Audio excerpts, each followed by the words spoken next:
Dans cette nouvelle vidéo, nous allons revenir sur certains points que j'ai abordés dans mes 2 dernières vidéos, soit le changement de dimension imminent et l'émergence de la nouvelle Terre, première partie. Après avoir recueilli vos commentaires, je pense que certaines précisions nécessitent d'être faites pour vous aider à affiner votre compréhension concernant l'initiation que nous sommes en train de vivre en tant qu'humanité. Le but de cette vidéo est donc, dans un premier temps, de vous apporter davantage d'éclaircissements afin d'éradiquer toute confusion. Dans un deuxième temps, je souhaite vous apporter le plus de clés possible pour vous accompagner dans cette transition vers la nouvelle Terre. Pour ce faire, je préfère m'attarder sur les moyens de nous extraire de cette matrice artificielle dans laquelle nous sommes maintenus, plutôt que de mettre l'accent sur les entraves qui nous gardent prisonniers. Bien sûr, pour être en mesure de se libérer de nos chaînes, il faut tout d'abord savoir que nous sommes maintenus prisonniers. C'est pourquoi nous allons faire un retour sur le système prédateur, mais uniquement pour que vous ayez conscience du piège qui nous a été tendu. Ensuite, nous verrons de quelle manière nous pouvons contourner le plan qu'ont élaboré ces êtres.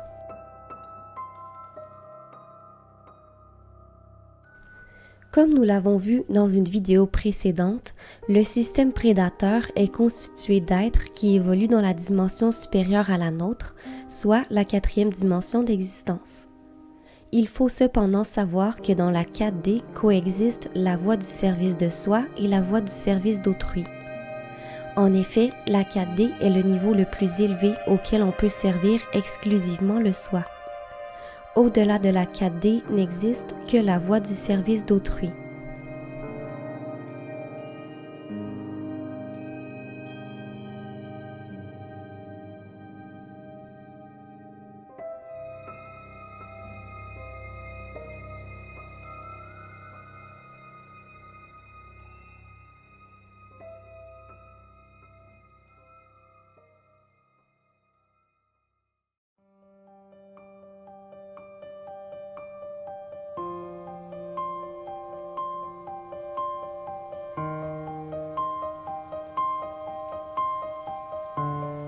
Les êtres qui évoluent dans la 4e dimension peuvent donc choisir entre ces 2 voies et ceux qui ont décidé de rester au service de leur petit moi sont justement ceux qui forment le système prédateur.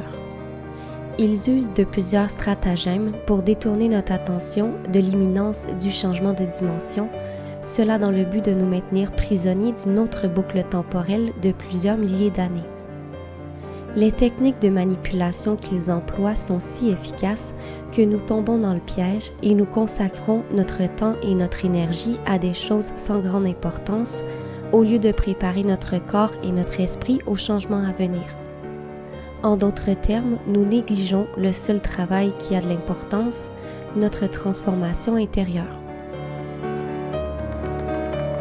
Précisons à présent ce qu'est une boucle temporelle en reprenant notre tableau du cycle d'humanité.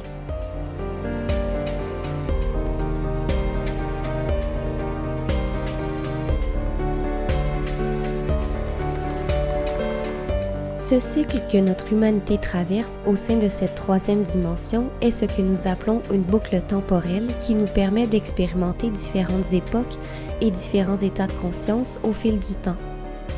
Par exemple, lors de l'âge d'or, nous nous rappelons qui nous sommes et n'avons pas oublié le lien qui nous relie à la source de toute chose. Mais plus le temps passe, plus nous glissons dans l'oubli.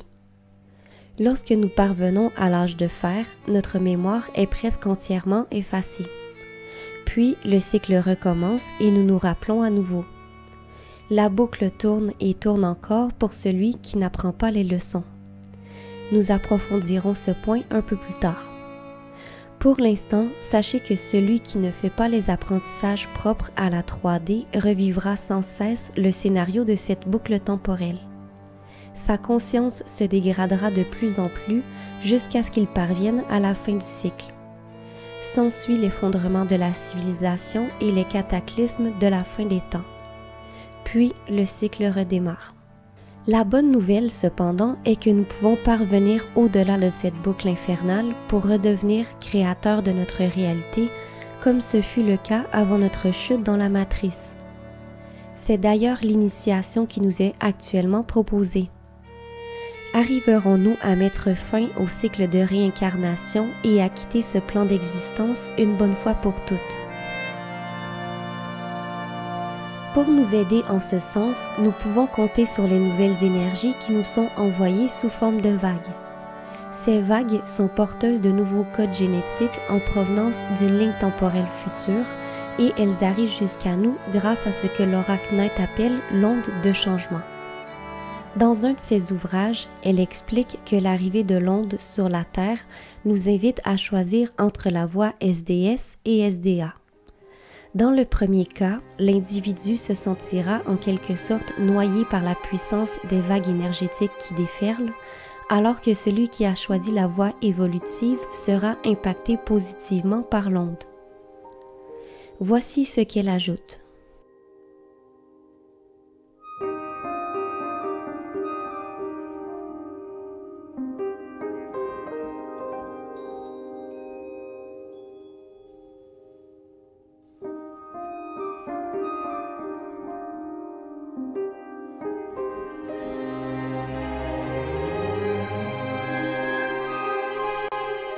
Elle explique également que pour être en mesure de quitter ce plan de réalité et d'accéder à la 4e dimension, il nous faut apprendre les leçons.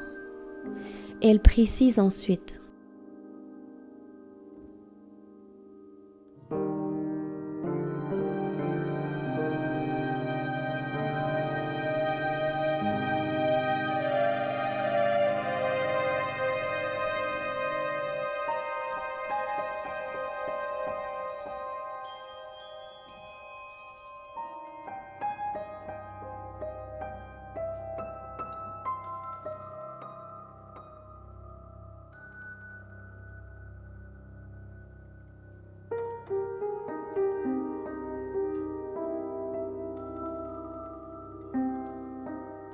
On comprend donc que l'important est de nous concentrer sur les apprentissages de cette 3e dimension et non d'essayer d'atteindre un certain niveau de perfection.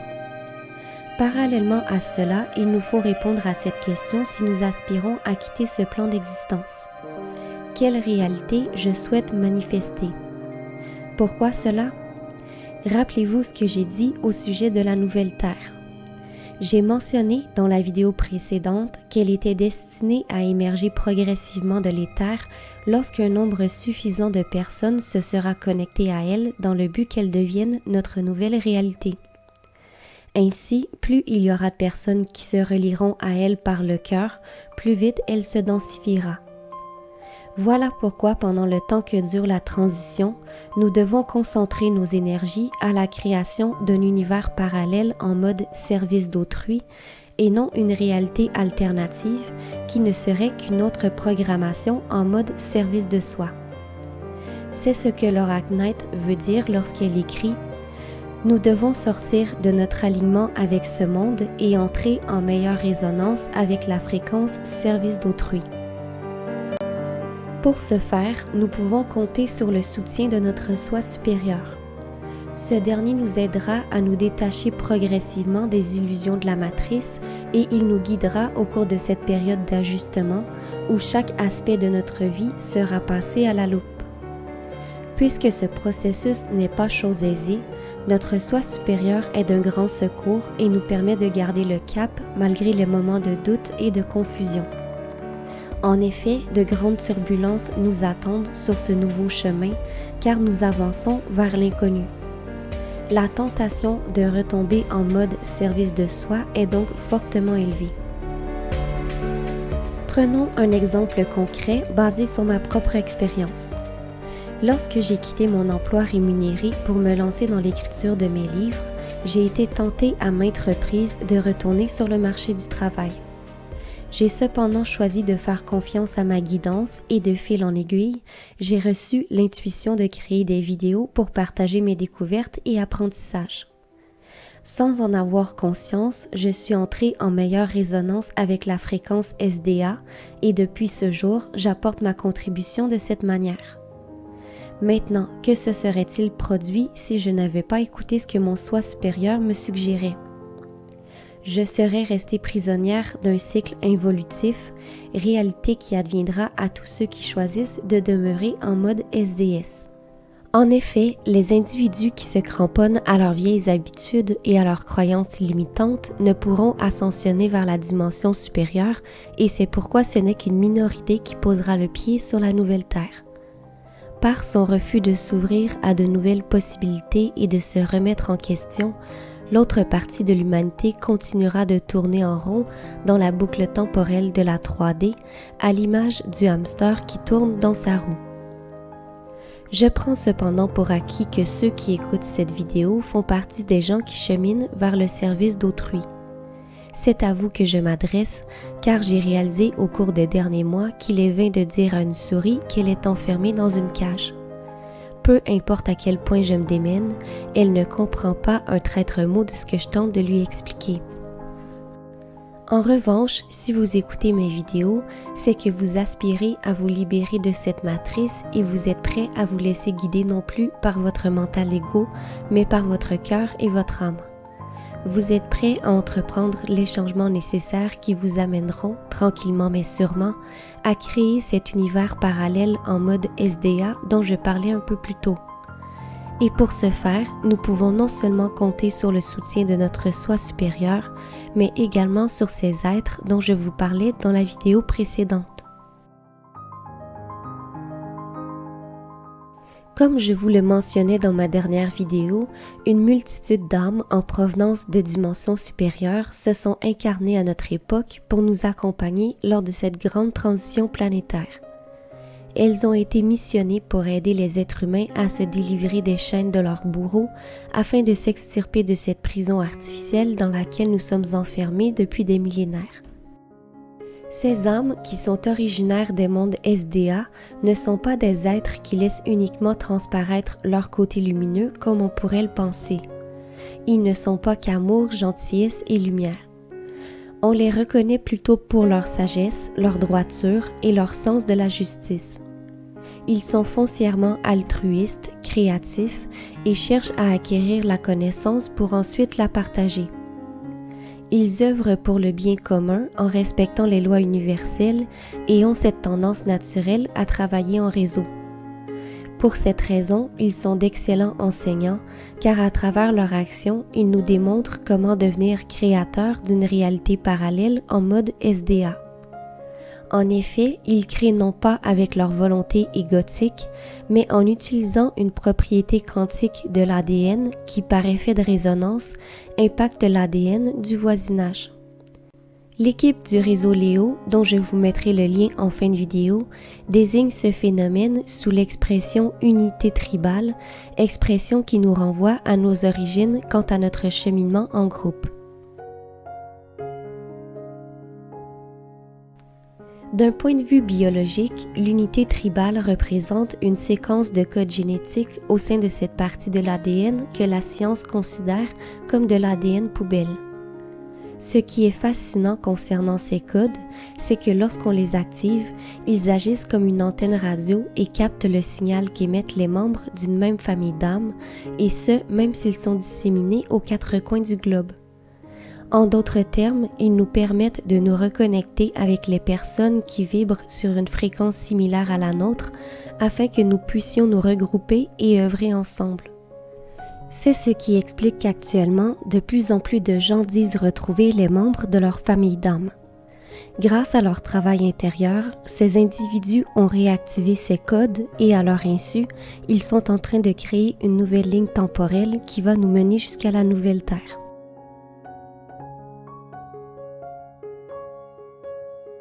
En se regroupant pour travailler en réseau, les membres d'une même unité tribale contribuent non seulement à la création d'un univers parallèle, mais ils participent à l'éveil de conscience de leurs semblables. Comme nous l'avons vu, par effet de résonance, l'ADN possède la faculté d'exercer une influence sur l'ADN d'autrui. Ainsi, tout changement intérieur que nous connaissons influe sur la génétique des autres. Pour cette raison, nous ne devons jamais minimiser l'impact que produit sur autrui le travail de transformation que nous entreprenons. Nous pouvons d'ailleurs faire le lien avec la théorie du centième singe. Pour les personnes qui ne connaissent pas ce phénomène, il sous-entend que lorsqu'un certain nombre d'individus réalisent une prise de conscience, cette même prise de conscience se communique d'un esprit à un autre. C'est exactement ce qui est en train d'advenir au niveau de notre génétique. Ces âmes qui sont venues pour nous accompagner au cours du processus d'ascension sont responsables des changements qui s'opèrent au sein de notre ADN et ce sont elles qui finiront par éveiller le centième singe qui à son tour déclenchera l'ascension finale. À ce moment, tous ceux qui sont prêts à connaître la dimension supérieure basculeront définitivement sur cette nouvelle ligne temporelle qu'ils ont créée et poseront le pied sur la nouvelle Terre en mode service d'autrui. Les autres, ceux qui ne se sont pas préparés, resteront sur la ligne de temps actuelle, sur cette Terre en mode service de soi. Voyez-vous pourquoi il est important de prendre exemple sur ces âmes qui nous ouvrent le chemin? En nous regroupant avec des gens de même fréquence vibratoire que nous et en participant à la création d'un monde parallèle en mode SDA, nous permettons à la nouvelle Terre d'émerger plus rapidement. Platon le disait en ces mots.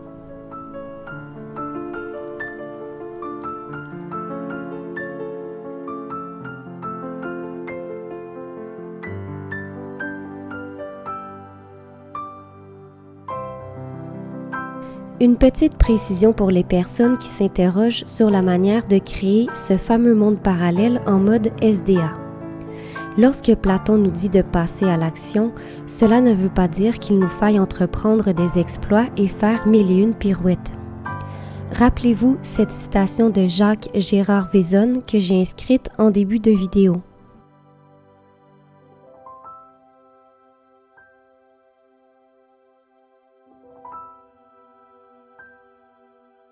Ainsi, pour participer à la création de cet univers parallèle en mode SDA, nous n'avons qu'à offrir à autrui nos dons et talents naturels.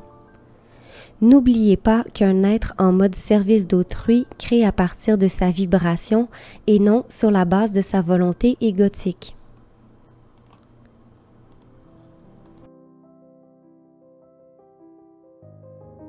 Avant d'entamer la dernière section de cette vidéo, je désire faire une petite parenthèse car je reçois plusieurs questions au sujet des enfants. Plusieurs s'inquiètent et se demandent si leurs enfants les accompagneront sur la nouvelle Terre. J'ai 2 réponses à vous fournir à ce sujet. Premièrement, la plupart des enfants qui sont incarnés actuellement font partie de ces âmes qui ont accepté de venir nous aider. Leur ADN a déjà connu une restructuration et par effet de résonance, ces enfants nous permettent de nous libérer de nos programmes limitants. Maintenant, dans le cas où votre enfant ne fait pas partie de ces âmes volontaires qui sont venues nous assister, rappelez-vous ce que j'ai dit un peu plus tôt. Tout changement intérieur que nous connaissons influe sur la génétique des autres. À l'image du centième singe, vous avez donc la capacité d'impacter positivement le développement de votre enfant. Voilà qui devrait vous encourager à persévérer dans votre démarche d'évolution intérieure et les informations que je m'apprête à vous transmettre devraient vous aider en ce sens.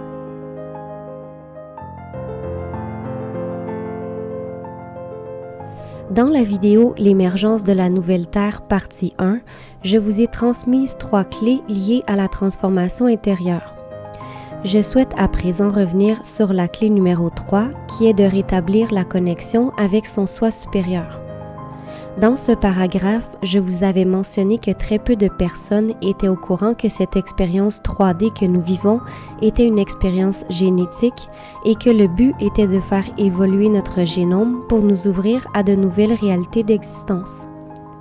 Il est temps à présent d'approfondir ce point. Saviez-vous comment l'être humain crée et façonne sa réalité? Le schéma suivant répond à cette question. L'ADN peut être considéré comme un champ d'information qui est constitué, entre autres, de nos croyances. Nos croyances sont donc comparables à des programmes implantés au sein de notre génétique et une des fonctions de l'ADN est de projeter ces différents programmes dans le monde de la forme pour qu'ils deviennent notre réalité. Ainsi, pour modifier notre réalité, nous devons travailler au niveau de nos croyances et s'affranchir de toutes celles qui nous limitent.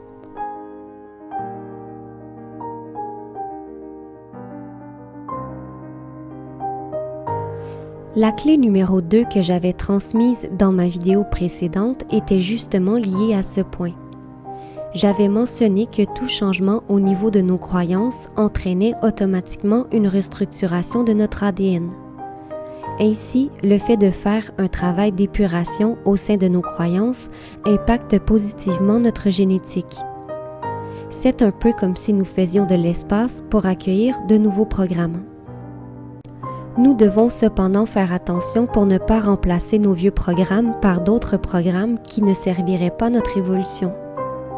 Par exemple, il ne sert à rien de nous affranchir de notre culpabilité si nous la remplaçons par de l'attachement. Afin de nous assurer de ne pas tomber dans ce piège, nous devons nous élever au-delà de la croyance. Comment? En allant chercher la connaissance.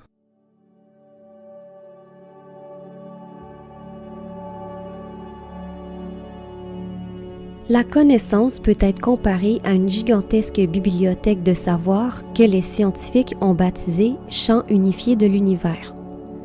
Composé de particules de lumière, ce champ dans lequel nous baignons représente la source d'information la plus fiable sur laquelle nous appuyer et pour nous connecter à lui, nous pouvons, encore et toujours, compter sur le soutien de notre soi supérieur. C'est lui qui est chargé de récolter l'information et de l'acheminer jusqu'à notre conscience. Or, la plupart des gens ont tendance à rejeter ces informations car ils redoutent ce qui pourrait advenir s'ils osent se remettre en question. Ils préfèrent rester cramponnés à leurs fausses croyances plutôt que de s'ouvrir à de nouvelles possibilités. De ce fait, ils créent de l'incohérence et du chaos dans leur réalité, car rappelez-vous que nos croyances sont telles des programmes que notre ADN projette dans notre quotidien. Prenons un exemple. Disons que vous entretenez la croyance que vous n'êtes qu'un corps et que la vie s'arrête après la mort de votre corps physique. Qu'arriverait-il si un virus venait à circuler sur la planète?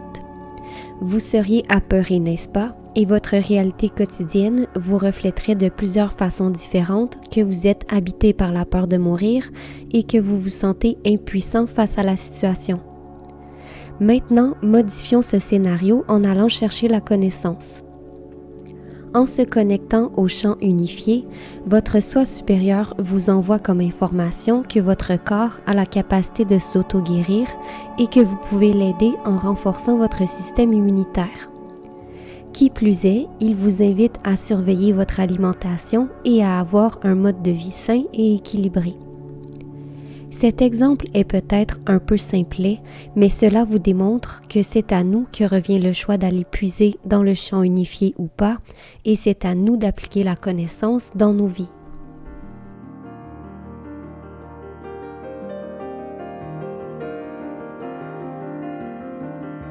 Certes, la quête de la connaissance nécessite du courage, de la détermination, du discernement et une grande force de caractère. Elle nous invite à nous remettre en question et à réexaminer tout ce que nous tenions comme étant vrai. Elle nous confronte à nos peurs, à nos croyances, à nos conditionnements, à notre éducation.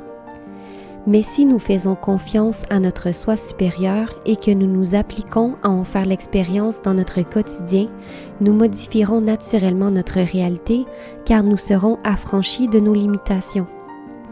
Notre ADN ne projettera plus dans notre réalité ce que nous tentons d'éviter, mais il nous reflètera une vérité libérée de toute forme de dogme. C'est ce qui nous attend sur la nouvelle Terre, mais le travail doit être entrepris ici et maintenant. Rappelez-vous ce que Laura Knight a dit au sujet des personnes qui aspirent à connaître la dimension supérieure.